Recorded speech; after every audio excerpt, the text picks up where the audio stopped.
there's this thing over it though. There's You're something- making it sound like a there's chipper net- shredder, okay, I haven't but done this. yeah, you don't free jump into a Willy Wonka or anything. So. It's an indoor kind of thing, yeah. So what should the speed of that fan be? Well, I suppose if you're gonna simulate terminal velocity, it should be, in excess of 100 miles an hour. Yeah? The speed of the air coming out of the fan, right? Now, of course, skydiving, it also depends upon your surface area, right? So if you skydive feet first and you make a narrow profile, you're going to go a lot faster than if you spread yourself out like this skydiver is. I'm reminded of my cat. I lived in Koreatown for a while, in the penthouse of some old building. And the cat was constantly trying to catch pigeons on the windowsill. And one day just stretched a little too far and took the 12-story drop. But you know what cats do? They make like a little parachute, right? And so Roscoe survived the fall. Head was always a little bit tilted after that. But, yeah. Okay, how about logistic growth? Another one of these? So was the answer for part D 0? What's the answer? Which part? Was part D zero? No, 180. Right, so the question is, what does this thing approach as t gets large? As t gets large, this term goes to 0. Right, this e to the power goes to 0. So that means 1 minus 0. Right, if this goes to 0, then 1 minus 0 is 1. It's 180 times 1, right? Yeah. Okay, so that's a this is an important model, right? So something that grows exponentially towards some asymptotic value, right? Yeah? Okay, all right. Careful, you'll buy something.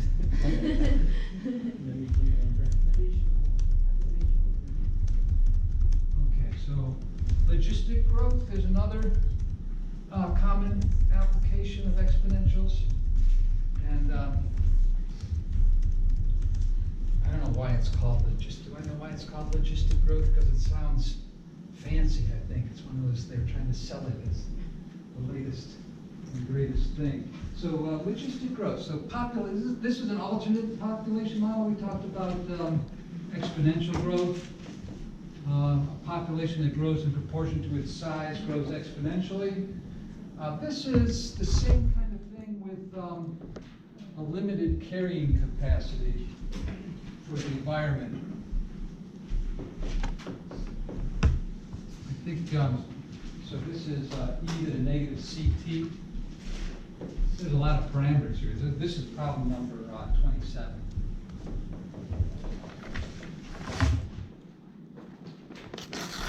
All right, so what are the questions about this? Well, they say animal populations are not capable of unrestricted growth because of the limited habitat and food supplies. Under such conditions, the population follows a logistic growth model where C, D, and K are positive constants. So this is logistic growth, and C, D, and K are all positive. All right. For a certain fish population in a small pond, D is 120, K is 11, and C is 0.2. For some fish, the population goes like 1,200, and 1 plus 11 times e to the negative 0.2t. They just gave us the parameter values, right? The fish were introduced into the pond at time t equals 0. So what's p of 0?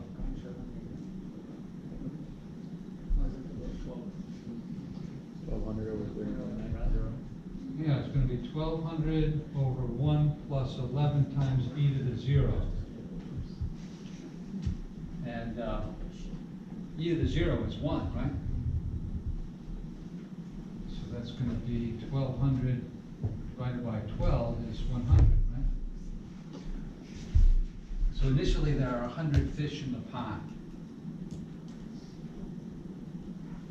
Okay, part B. How, find the population after 10, 20, and 30 years? I guess T is in years here, okay. So this is part A. This is the initial population.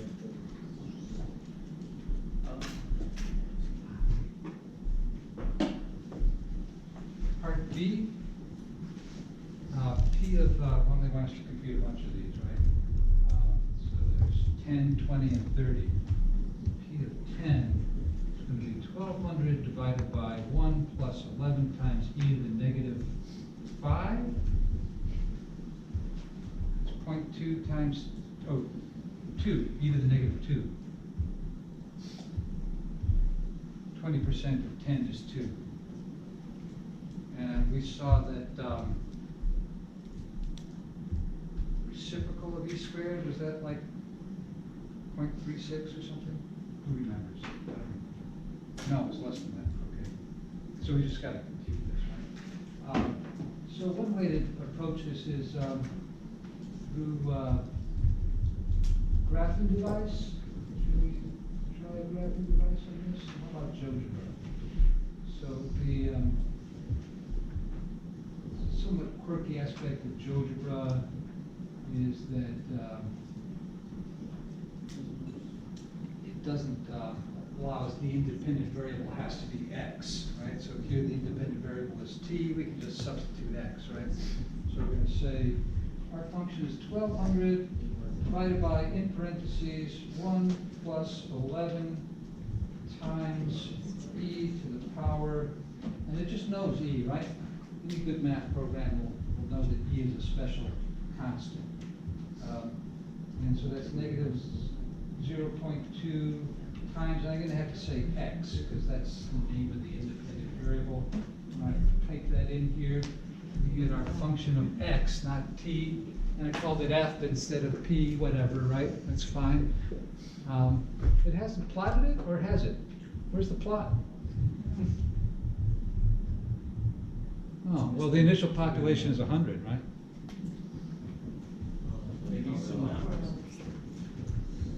Yeah, so we gotta zoom out. So I take that zoom tool. And, yeah, there we go. So there you see the initial population is 100. It looks, at this stage, it looks for all the world like an exponential function, right? Curved upwards, it's like it's zooming off to infinity.